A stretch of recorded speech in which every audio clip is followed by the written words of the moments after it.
Technology has stripped away much of a human touch. Very good.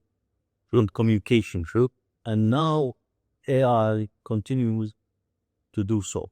How can a person preserve their humanity and soul amid all this? By understanding that these are mechanical things, they end up, however big they are still mechanical. They don't have a heart. They don't have emotions. You can simulate emotions with AI, but you cannot truly feel emotion. There is no heart in it. See, you can have the most advanced computers working together, right?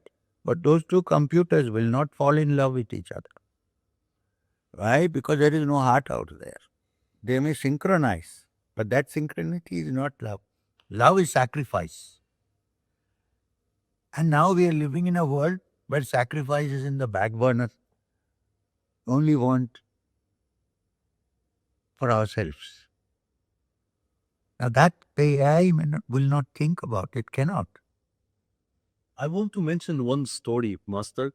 Yesterday, my friend he told me there is a new company doing something called Asinoid.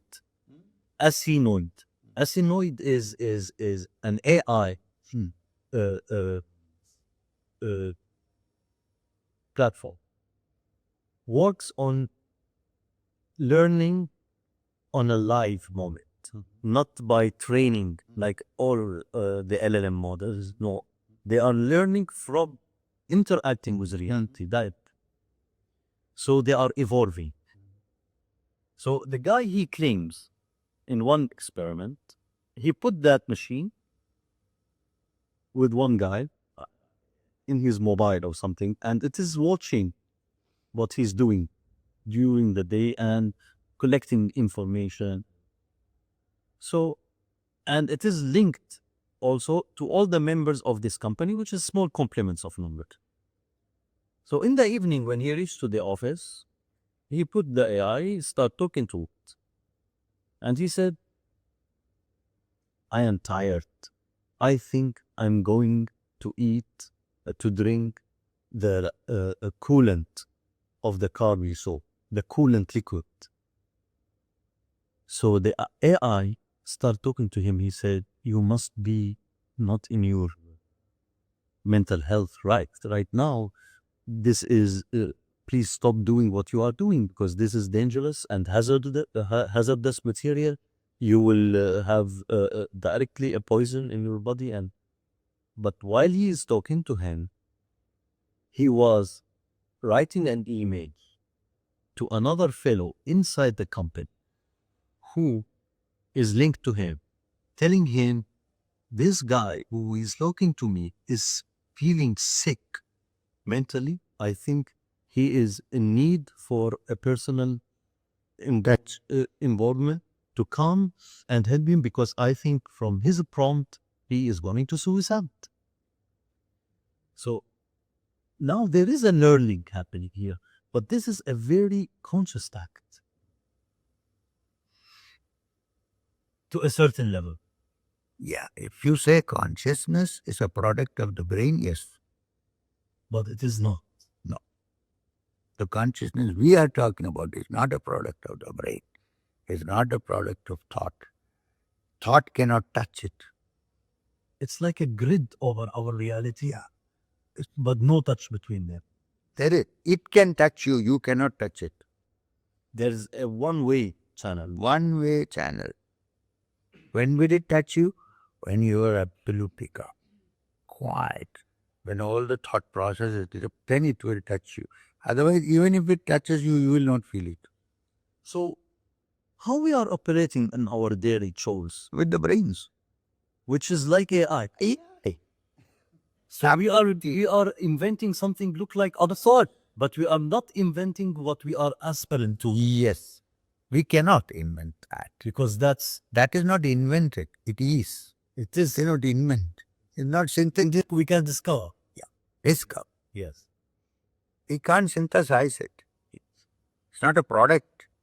So no matter how intelligent you can become, you will not be in any. The most intelligent person will figure out that it cannot be touched through the intellect. And then he'll fall silent. In that silence, it can happen. And the more ignorant people are, it may happen better. People are so full of their learning, it does. So what is that knowledge that comes through that, Master, which differs from the knowledge our brain filling us with everything? It will be completely different because it does not belong to the three-dimensional thought that we are in. Even with AI, we are still in three-dimensional thought. We cannot look beyond that dimension. And if that happens, you cannot translate it into the third three dimensions. That's how it acts. It acts, that's all. We cannot even define it. So there is no logical pattern we can design. Here is the logical pattern to understand that it cannot be caught in the trap of the thought process. This much. It exists independently, totally, At once. and in all places at once, not one. all private. So, many ancient philosophers, including Spinoza, have called it omnipresent, omnipotent, So we say, omniscient. How can the brain, which is built up of data, just like AI, how can it grasp something that is omnipresent, omnipotent, and omnipotent? It cannot. So it has to first understand that it cannot. Then something is happening slowly. So basically, if I give you this allegory, Master, if we are in a simulation and that has its own rules, which is the Maya. Yeah. This is the Maya. And that rules designed each one of us to a certain role. Yes. And that role is controlled by our direct brain, which has different tools to manipulate Information. and information to manipulate our life. Yeah. The way we think, it is the way. Yeah. That knowledge, when it enters to the simulation, it enters without any connection or emerging from within. It exists directly. Yeah. As if I am a designer of a computer game, as if I am inserting a new character in the video game and nobody knows from where it came. Yes. Similar. Not exactly, but something like this. Similar. A new emergence Yes. out of nowhere. Which is why those who touched it ancient times said this cannot be expressed in words. Does that relate sometimes to people experiencing what they call it supernatural events? Or Sometimes it could be. it could be. Sometimes it could be the brain playing its game. Sometimes it could be beyond. And how do you know it is beyond? There is a certainty which needs no proof. So, Look, let me tell you. I exist. I think I exist. Okay. Now, however much you guys try to find out intellectual reasons and say, no, you do not exist, I will not agree because I know I am existing. your qualia, your internal sensation. It is like similar. It's like the eye that sees everything. What is the proof that the world exists? That I can see it. It's my eyes. Now, because I have eyes, I can see the world. Now, I cannot see my own eyes. I can see in the mirror image. I cannot see my own eye. But because I cannot see my own eye, I cannot say that my eye does not exist. Because if my eye does not, I will see nothing. It's similar to that. That eye is like that. You cannot see that eye, but that eye is seeing everything. Thus, it is one way, but it's not two ways. You cannot go the other way up. You can go only up, goes down to you.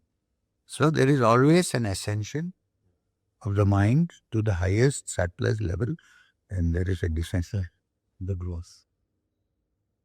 This is what Aurobindo has been trying to say. Shri Aurobindo.